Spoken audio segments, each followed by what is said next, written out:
All right, Shalom. For the phone, I'm going to give our praise, glory, and honor to Yahweh Yahweh Shai, the one of the apostles and the elders, great millstone, and to all the occupants across the globe, preaching the word in truth and sincerity. I'm going to say Shalom. As I die now from the great millstone camp in Chicago, with a little history lesson, a little one, I'll present it through the Spirit accurately. I've been on a history kick the last couple of weeks, man. Going to different websites and YouTube pages and learning about different things, man. About the policies and the intricate intricate details and extreme measures that the so-called founding fathers of America went through to make America so-called great. And today we're going to look into the Monroe Doctrine by this Dr. Davis, I believe he said his name was. And we're going to get to the Monroe Doctrine, and through the Spirit of Yahweh outside, Lord, one of the lessons is edifying. Here we go. It's Salaki, I want to make a point that I did watch this, a vast majority of it, probably over an hour. I rewound it to the beginning, so we're going to let it play for like the first, couple of minutes. That's about all I'm going to use at this point in time. But let's take it here. I'm going to talk about spend most of my time talking about the later transformation and relevance of the Monroe Doctrine rather than the original. I think this worked well once I saw who the other panelists were, who have done a lot of great work, but great work on you might say, the Monroe Doctrine and its early history. So I'll say a little bit about the original doctrine, just sort of situated in relation to later American political history. I understand the Monroe Doctrine to be a policy application relating to the general principles of the American founding, and especially if we think about the phrase in the Declaration of Independence about separate and equal nations, and really quickly, equal. That's pretty obvious. They're not to judge each other, or morally equal, not to judge each other, dominate each other, et cetera, et cetera. And we know that, in the Roger Bad, we know that is not a practice they upheld, okay, because you see them meddling in other countries, creating destabilization in those countries, creating a unstable infrastructure and government through their economic hitmen to dispose leaders or presidents or whatever, or that do not adhere or follow along with America's format, But also separate, meaning in terms separate business. They have, of course, in international affairs they relate to each other, but their domestic affairs are not related. There's not politically connected, if we used George Washington's phrase from the farewell address. And I think you see this in the Monroe Doctrine. So very famously, the doctrine says, European powers should not attempt to establish future colonies or reestablish colonies in the Americas. And all right, it says in the Americas, but really American interests, because once you have outside influences that are helping these poorer countries to develop resources, to develop a stable economic stability, America gets threatened. Okay, they don't want a strong infrastructure in Mexico. They don't want a strong government in South America, all right, or in these other countries where they are viewed as third class nations, man, third world countries. You see, but these countries are not so third world when they figure out they have resources there. You see, and they don't want to be left out of the cash grab. You see, reason given is especially their different political systems, meaning their non-Republican character. there would be clashes if they were to do that. And so you have an openness about the problem of different systems. Not that the Europeans were all exactly the same, but could all be put in the same rough category by Americans of the time. But you have no demand that the Europeans change or expectation even by that point, that the Europeans would change to our system.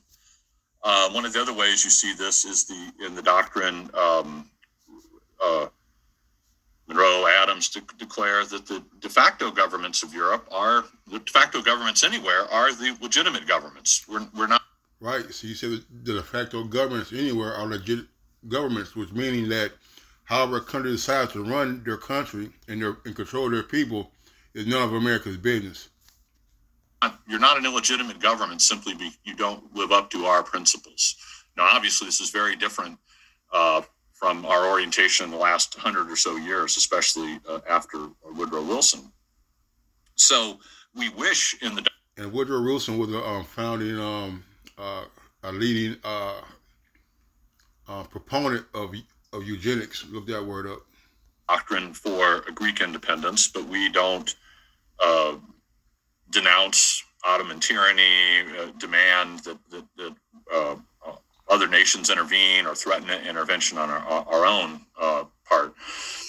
We also openly state we will not intervene in European affairs that relate solely to themselves, including their wars. Right, in which we know that that's not true, man. All right, America, Esau, Edom is behind all these wars. All right. We defend our rights, Monroe says, when we are attacked or threatened. That's it. And of course, the statement relates to what we would call now our near abroad, where it's said to be concerned, obviously should be more concerned with what's happening near to us rather than what's far away. Another thing that I think we'll see has changed, or think about briefly can see has changed. The other countries of America, the Americas, are not made, they're still separate and equal from us. And this, I think, also changes with the Roosevelt corollary. They're not subordinate to us or to be judged by us. The Americas are not a U.S. protectorate. Of course, in protectorate means you're not really independent. You are depending, at least for defense in some way, on a foreign power. And if we turn to just think about, so I'm talking about these exemplifying larger strains of thought is what and I think the Monroe Doctrine, in this the way I've been describing it, exemplifies the general approach to American foreign policy taken not univocally, but mostly until the Spanish-American War. With the Roosevelt corollary, you see a major change, which is caught up with these other changes that are happening, away from the idea that nations are separate and equal. And I'm thinking especially of Roosevelt's fourth annual message here.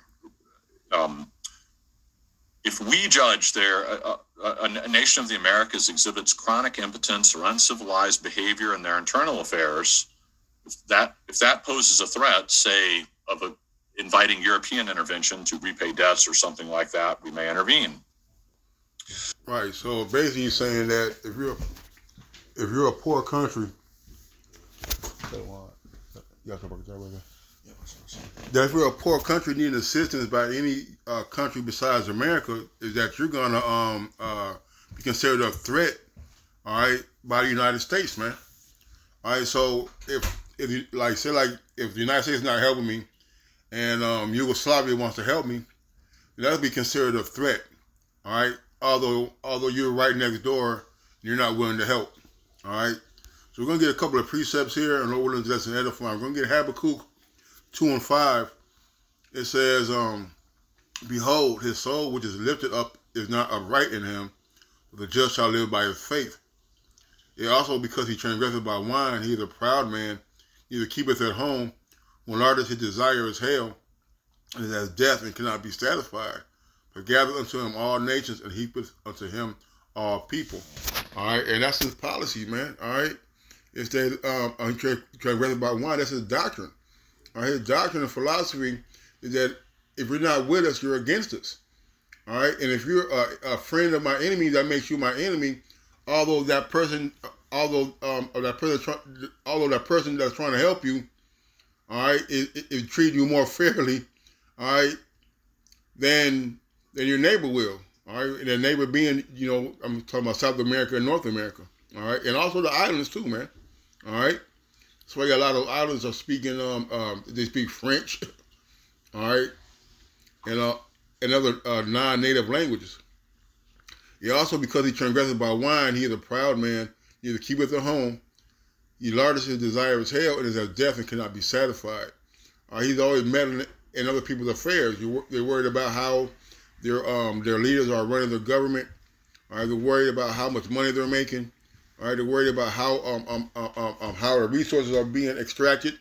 All right, and if they're not having their hand in it, if they're going to be aggressive toward our nation, and create coups, all right, and public governments, just so they can take control. All right. So, but gather unto him all nations, and heapeth unto him all people, man. All right, and that's the MO of Esau.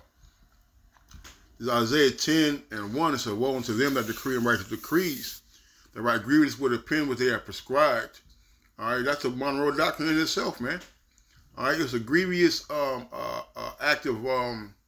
grievous act to threaten and to bully other so-called subordinate countries. All right, when they're asking for help to develop a pipeline or water resources, or to export or import goods, man. All right, you put embargoes on people. Okay, you put high tariffs on people, man, and you have the audacity to threaten people who do business with them that you'll be cut off from your support as well, man. All right. This is more is what's the Micah 2? Micah 2.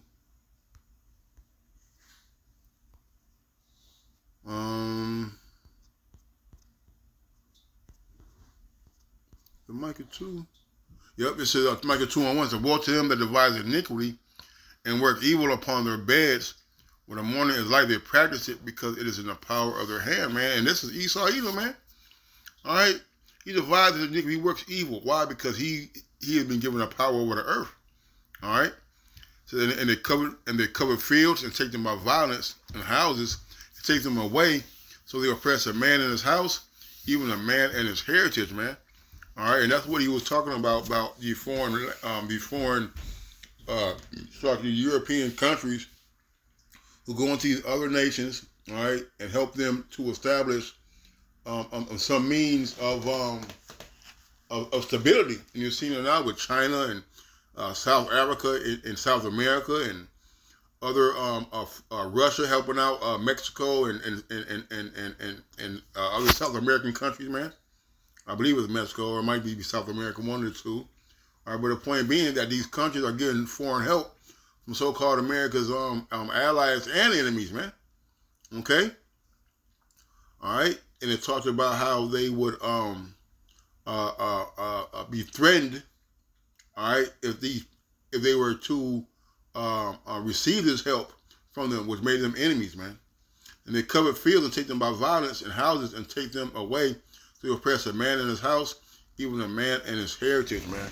All right, because a lot of this has to do with resources. A lot of this has to do with a military, strategic placement of U.S. Military, man. Okay, and ultimately, what Esau wants to do, he wants to have everybody think like him, to be like him. And if you don't get down with the get down, you're gonna get rolled over, man. All right,